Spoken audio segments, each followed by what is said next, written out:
विधानसभा अध्यक्ष डांट दिया तो संकल्प वापस ले ली। वो क्या विकास करेंगे केसरिया का? क्या विकास करेंगे? उस जगह हम लोग होते तो अध्यक्ष जी होते, ना तो हम ही लोग होते। कभी सुने किसी इंटरव्यू में कहीं हो कि हमने इतना रोड बना दिया, इतने गली में नाला बनवा दिया? इसकी बात तो कभी नहीं करेंगे। वो बस नीतीश जी के चक हैं कि नीतीश कुमार आएंगे, भाषण देंगे, हम चुनाव जीत जाएंगे। कि आप काम करिएगा तभी जीतिएगा। काम जब तक नहीं करिएगा कोई आपको वोट देने वाला नहीं। इस बार अब 5 साल में इन्होंने कुछ नहीं किया। मुकेश सहनी के हाथों को मजबूत करिए, क्योंकि सारा हम लोग अभी तेजस्वी जी और मुकेश जी के सिपाही हैं। यहाँ वरुण विजय, विनोद बिरददी, चाहे किसी पर्सनल का बात नहीं होना। अपने भाई को जिताइए, जो भी दिक्कत होगा, जो समस्या होगा, आपका भाई हमेशा आपके साथ खड़ा है। जब भी जरूरत पड़ेगा हमेशा खड़ा रहेगा। दोस्तों, हम पूर्वी चंपारण के केसरिया विधानसभा क्षेत्र में हैं। केसरिया विधानसभा की चर्चा जोरों पर है, क्योंकि यहाँ से वरुण विजय महागठबंधन से प्रत्याशी बनाए गए हैं। और देखो तो ये लगातार कई सालों से क्षेत्र भ्रमण कर रहे थे। इनकी उम्मीद थी कि महागठबंधन से टिकट मिले, और महागठबंधन ने इनको मौका दिया है और लगातार क्षेत्र भ्रमण कर रहे हैं। और इनको सामने है शालिनी मिश्रा जी, जो महागठबंधन के विरोध में चुनाव लड़ रही है। एनडीए के प्रत्याशी हैं, जेडीयू सीट के खाते में गई है। तो इनसे बात करेंगे, तमाम ऐसे मुद्दे पे बात करेंगे। केसरिया में लगातार आरोप प्रत्यारोप का दौर चल रहा है, इस सब मुद्दों पर बात करेंगे। सबसे पहले तो स्वागत है वरुण जी। बहुत बहुत धन्यवाद भाई। मेन मुद्दा को भटकाने की कोशिश करती है। कभी सुने किसी इंटरव्यू में कहीं हो कि हमने इतना रोड बना दिया, इतने गली में नाला बनवा दिया? इसकी बात तो कभी नहीं करेंगे। वो बस नीतीश जी के चक हैं कि नीतीश कुमार आएंगे, भाषण देंगे, हम चुनाव जीत जाएंगे। कि उनको लगता है,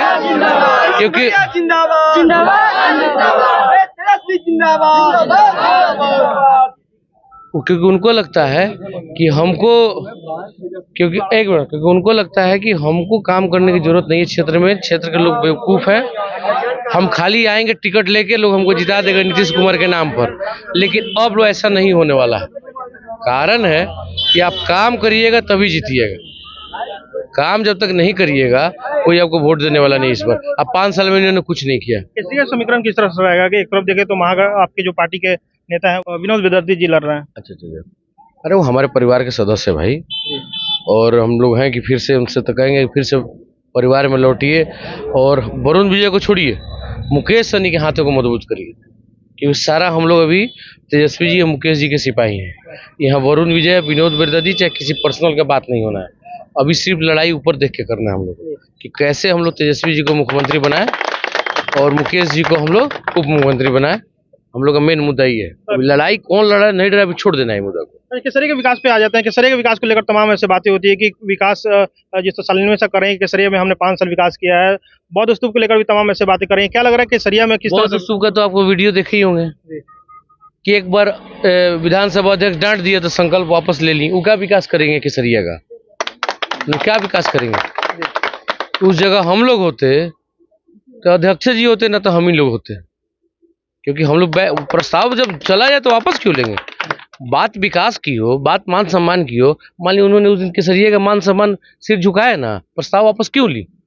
नहीं लेना चाहिए था प्रस्ताव। आपको वीडियो चाहिएगा, हम अभी दे देंगे, वो भी रखे हुए हैं। कितना उम्मीद है बिहार में तेजस्वी यादव सरकार बना रहा है? इस बार सरकार पूरा बन रहा है, फुल बहुमत से बन रहा है।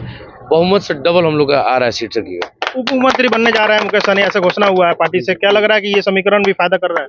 बिल्कुल, मुकेश सहनी के पास अच्छा वोट बैंक है और ये बहुत काम कर रहे हैं बिहार में। क्योंकि देखिए, आपके हिसाब से मान लीजिए कि 9-10% भी उनका है, उधर से कट के इधर आना तो 20% का काम करते। तो अभी देखिएगा जो समीकरण है, हवा भले जो फैला दे, भीड़ और वोट दोनों में बहुत फर्क है। हवा जिसको फैलाना है फैलाए, समीकरण बहुत स्ट्रांग है। अब पूरा महागठबंधन एकजुट है और एक साथ। केसरिया के युवा से क्या अपील रहेगा? कि अपने भाई को जिताइए, जो भी दिक्कत होगा, जो समस्या होगा, आपका भाई हमेशा आपके साथ खड़ा है। जब भी जरूरत पड़ेगा हमेशा खड़ा रहेगा।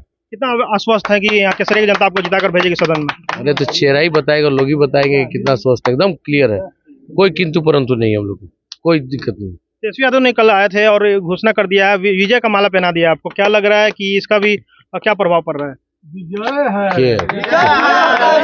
अब जवाब सुन लीजिए, अब जनता का जवाब सुन लीजिए। देखिए, सबसे बड़ा चीज है तेजस्वी जी का, छोटे भाई है तेजस्वी जी का केसरिया में आना ही हम लोग के लिए बहुत सम्मान की बात है। उतना बिजी शेड्यूल से भी समय निकाल लिए। छोटे भाई का दर्जा दिया है। बिल्कुल बिल्कुल। अरे हैं हम लोग, वो भी बोल के गए कि हाँ जिताइए और तब हम लोग का सरकार बनेगा, क्योंकि देखिए उनको पता है और सबको बताने की भी कोशिश कर रहे हैं कि एक एक वोट कीमती है और एक एक सीट कीमती है। ये कोई भरम में नहीं रहे कि फलना सीट हार जाएगा तो सरकार को क्या फर्क पड़ेगा, बहुत फर्क पड़ता है। आपको याद होगा कि एक बार केंद्र में बीजेपी की सरकार सिर्फ एक वोट से गिर गई थी। तो जनता से यही कहेंगे कि एक एक वोट सुबह खड़ा होके जाके मतदान करें। देखिए एक वोट छूटे नहीं, एक एक वोट, क्योंकि इस बार लड़ाई बिहार की मान सम्मान की है, युवा साथियों के लिए लड़ाई चल रही है।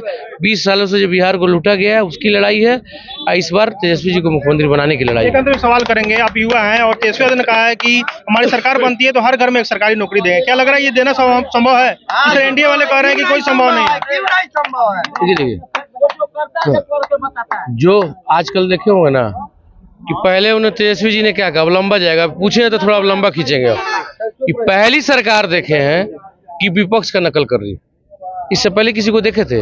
विपक्ष अपना मैनिफेस्टो में कुछ सरकार का काम चोरी करके अपने दिखाता था, लेकिन ये उल्टा है। जब तेजस्वी यादव ने कहा कि हमारी सरकार आएगी तो 200 यूनिट बिजली फ्री देंगे, तो इन्होंने क्या कहा, 125 यूनिट फ्री दिया।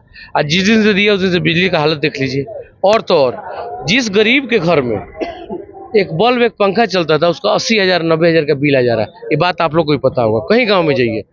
अब एक बल्ब एक पंखा का गरीब के पास जब बिल आ जाए 80,000 90,000 का, कहाँ से भरेगा? तो सरकार को तो पहले उनका पिछला बिल माफ करना चाहिए था, तब जाके ये योजना लागू करना चाहिए था। अब जिसका कनेक्शन कट चुका है, जिसके पास 80,000 रुपये नहीं है बिल भरने का, वो 125 यूनिट फ्री में क्या जलाएगा?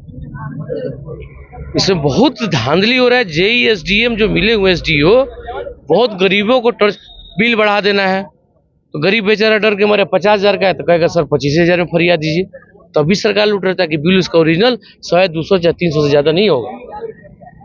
देखिए जब पेंशन की बात करते हैं, जब पेंशन गया, जब इन्होंने कहा कि हम पेंशन करेंगे 1500, तो इन्होंने उनका नगर करके 1100 किया।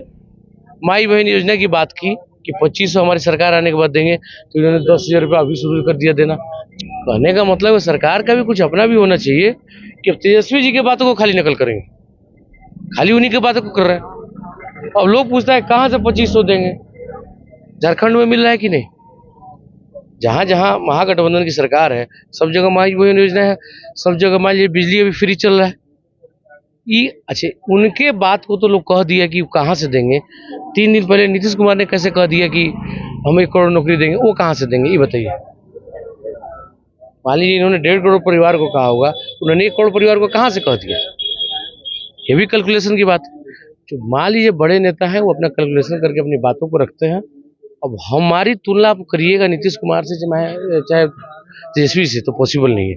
हम लोग अपने विधानसभा की लड़ाई अपने यहाँ के नेतृत्व करते हैं, वो लोग बड़े लेवल के नेता हैं, बाकी उनके साथ पूरा टीम रहता है, वो अपने बताएंगे कैसे करेंगे। कि इतने बड़े नेता 5 साल की राजनीति के लिए बरलाने का कोई जुमला औरों की तरह नहीं बोल सकता। युवा हैं और सही बोलेंगे और सही बोलेंगे।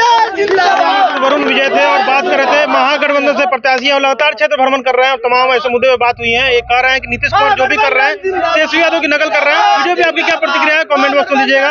मिलते हैं अगले वीडियो में। आप सदा का टाइम देख रहे थे, बहुत बहुत शुक्रिया।